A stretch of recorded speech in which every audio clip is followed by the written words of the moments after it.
Did you leave heaven? How could they let you go? How's everything in heaven? I'd like to know. Why did you trade heaven for all these earthly things? Where did you hide your halo? Where did you lose your wings? Have they missed you? Can you get back in? If I kissed you, would it be a sin? I am only human, but you are so divine. When did you leave heaven, angel mine?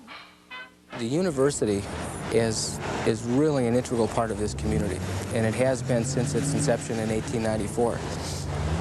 The reason that the university is located here is because the community went all out in a battle with every other community north of Highway 10 to try to site a land-grant college in this community.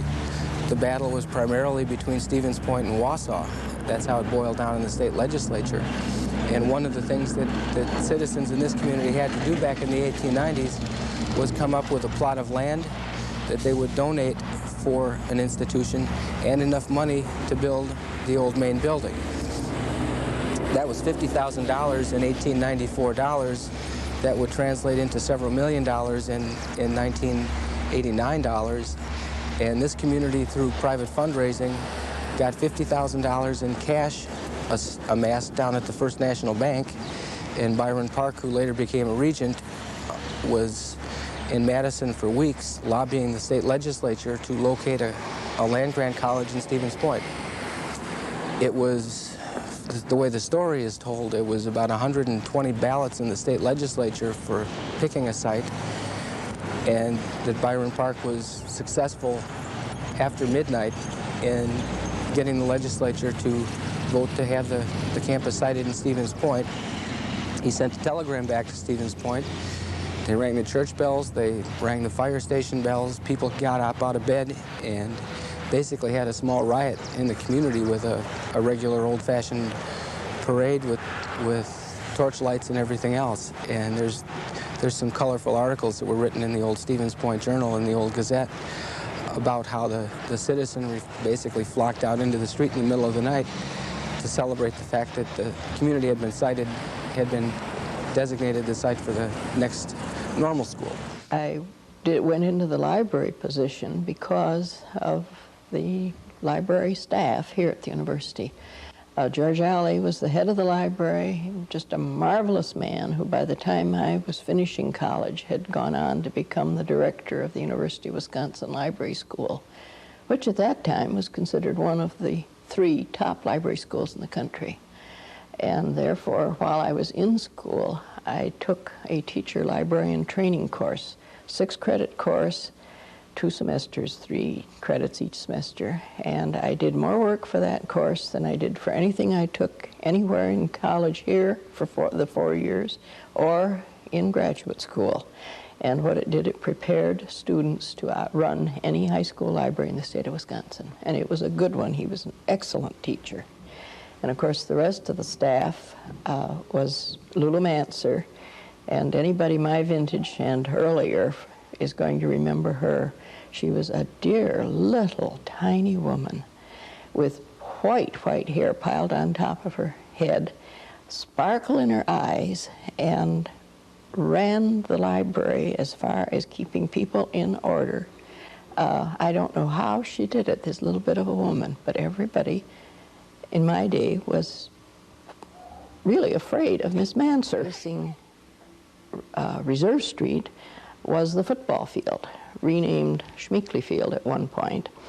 Probably should be remembered, and maybe even a plaque put up. That's where Ted Fritsch played his career.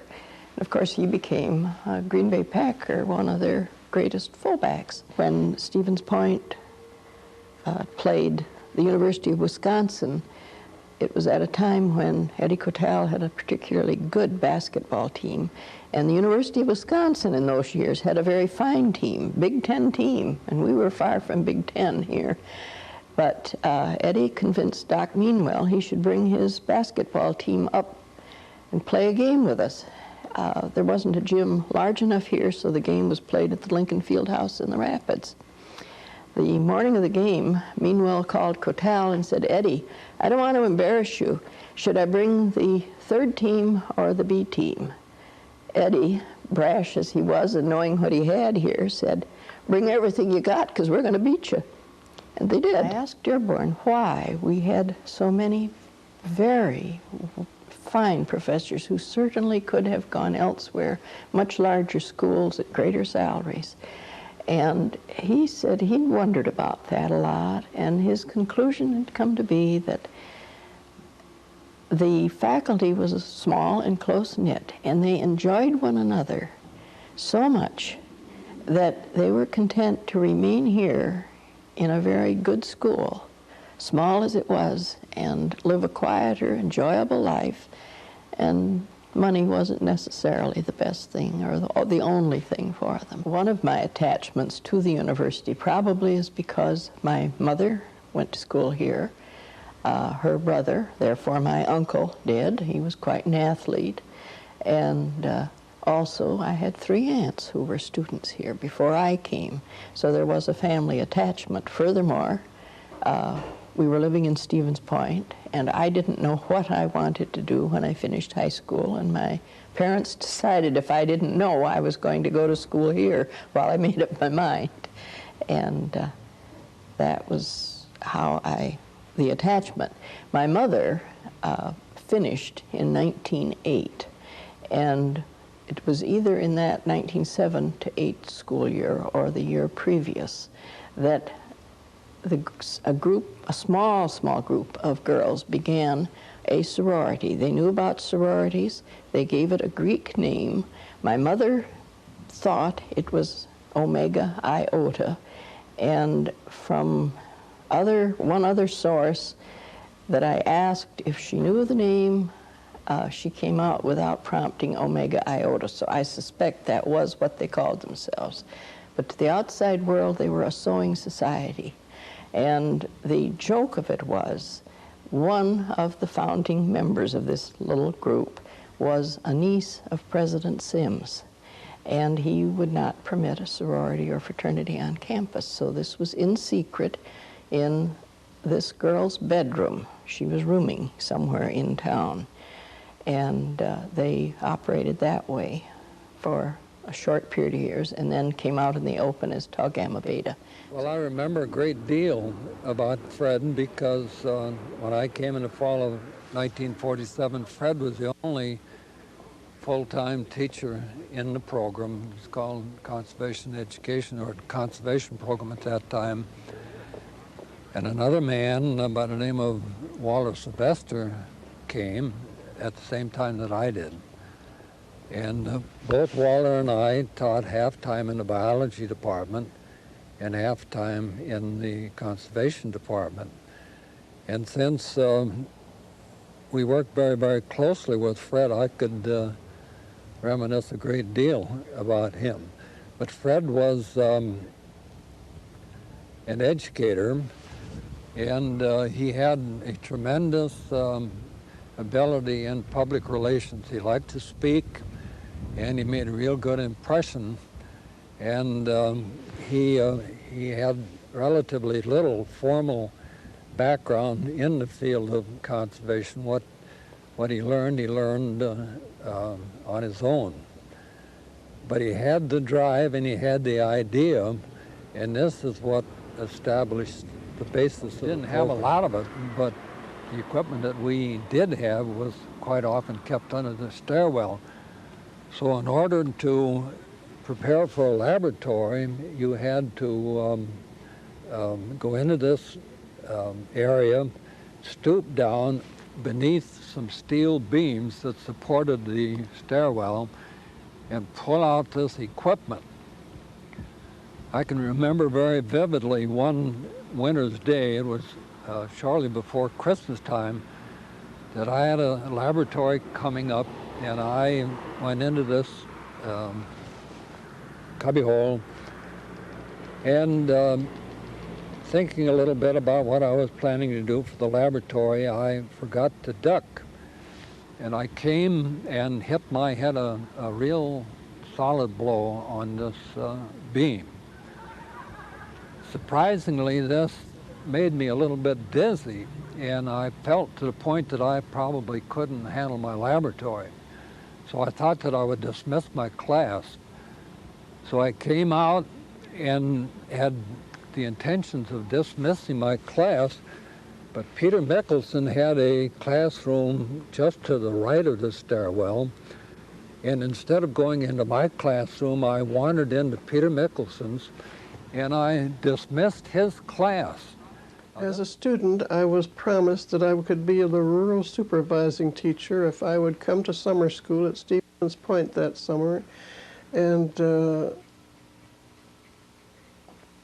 take the course in supervision. It was taught by Maybelle Bush from the State Department.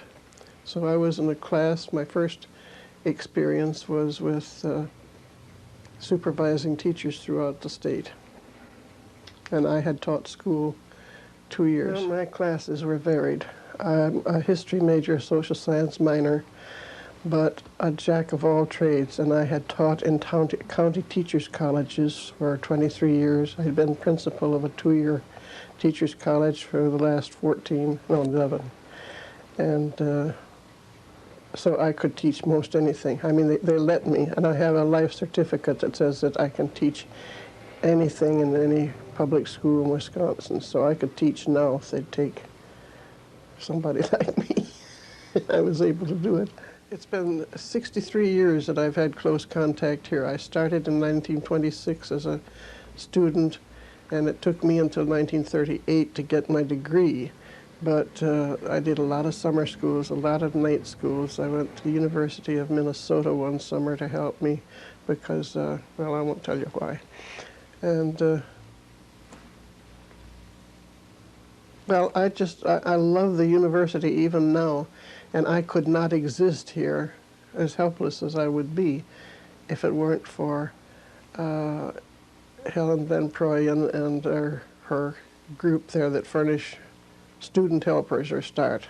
And then one student helper, if she's satisfied and pleased, tells a friend about it, and then I get another one. So I've had 3 girls all this last time, and one of them is going to live with me next semester and go to school. She's a graduate student now. Home economics certainly has gone through quite a change in these years. When I came, we were still here in Old Main, and these cupboards were a part of that section of the old building, that wing. And I have climbed that ladder many, many times when I worked for Helen Meston, getting supplies down and ready for the classes. And then the old buffet, which you have over there, that's inset into the wall, that was in the dining room, a lovely paneled room. And I spent many hours mending linen as a part of my job. The courses were quite different. We had a full year, for example, of beginning foods and a full year of advanced food preparation. We had a course in laundry, which we laugh about now, some of us who get together. In clothing classes, we were required to make a handmade garment, which inwardly we all rebelled because we felt that was outdated even at that time. And when I came to teach, that was still a requirement of the girls in clothing, the advanced clothing, which I did not teach my first year. But the second year, when I started taking over some of the advanced work, that was eliminated. I did mention the fact that I enjoyed teaching very, very much here. And I enjoyed the college level students. And actually, I was very happy during my undergraduate years here, but I think really my happiest years of my life have been when I was teaching here. Two additions to Old Main that happened from time to time were both removed. They were both on the east and the west ends, but basically this was the university, and I would guess that the average student knew at least half of the other students in the university. So it was something that was a very warm and very friendly feeling, and you knew all of the instructors, if not personally, by name. One of the interesting things about it is just across from here there was a home ec management house in which the home ec students were required, those majoring in home ec, were required to stay in it for, I believe it was either a semester or a year.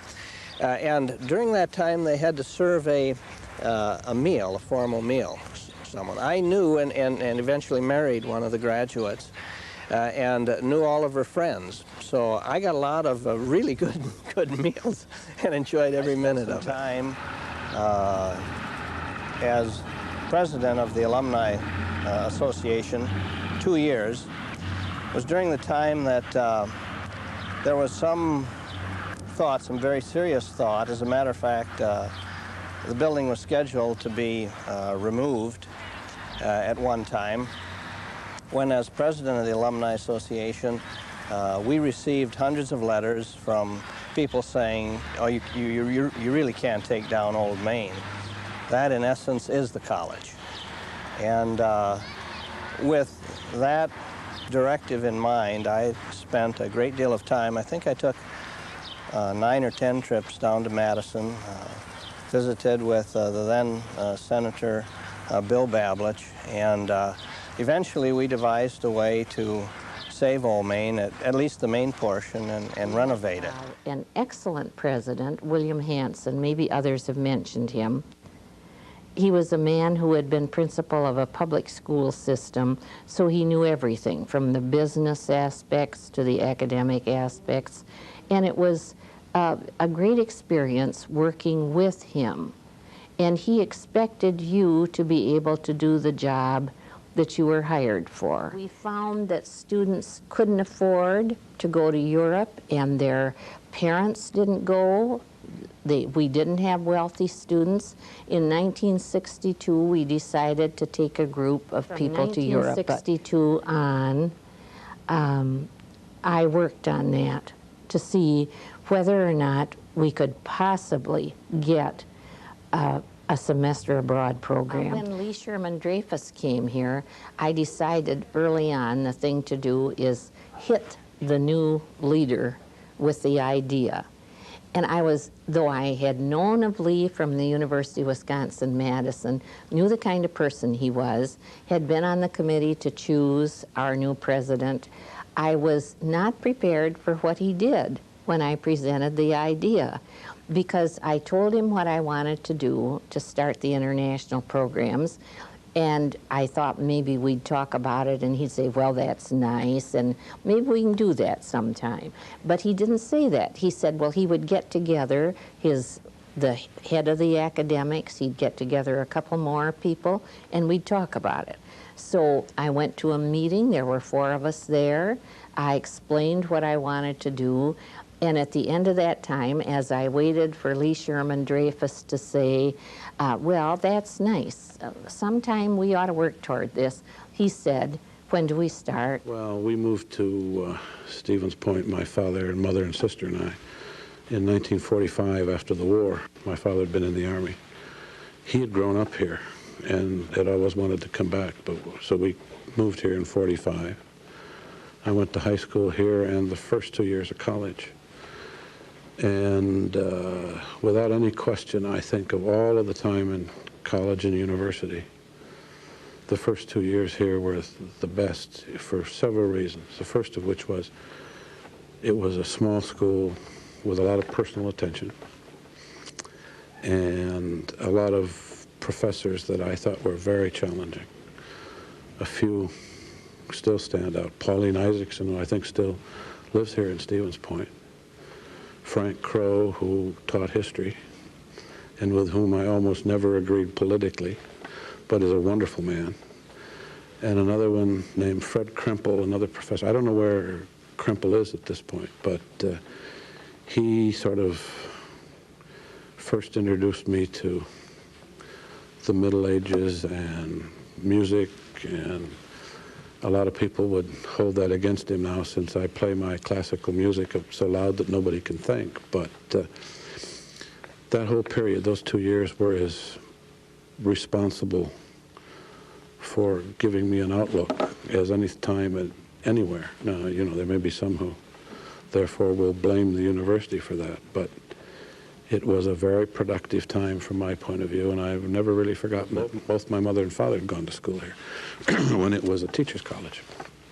And I remember my mother one time telling a story about my father and some other friend of his putting these railroad flares, you know, on the second floor of the girls' dormitory and lighting them, and then yelling fire so that they could watch all of the girls run out of the dormitory in their nightgowns. I never was quite so given to adventure as my father, I guess, but my father played football here too for a while, and in fact it's where my mother and father met, was at college here. My memories of Central State College, as it was known in those days, are very fond. I formed some lifetime relationships. That was about 35 years ago when I was here, close to it. And the group that I associated with socially and also to a degree athletically still correspond, and as a matter of fact, we're having a reunion, and we expect people to come from California, the state of Washington, and throughout the country to participate in a gathering. And I haven't seen some of these people for a long time, but I know it'll be a situation where it's just like yesterday, because we really had a good time when we were going to college here. And it was an enjoyable experience, and it was a good learning experience. In particular, I can remember Dr. Warren Jenkins, who I believe was the Dean of Arts and Science, or Arts and Letters, one of the two at the time. And I had him for a history course, and there was a period in my life when I probably was not sufficiently motivated to be a good student.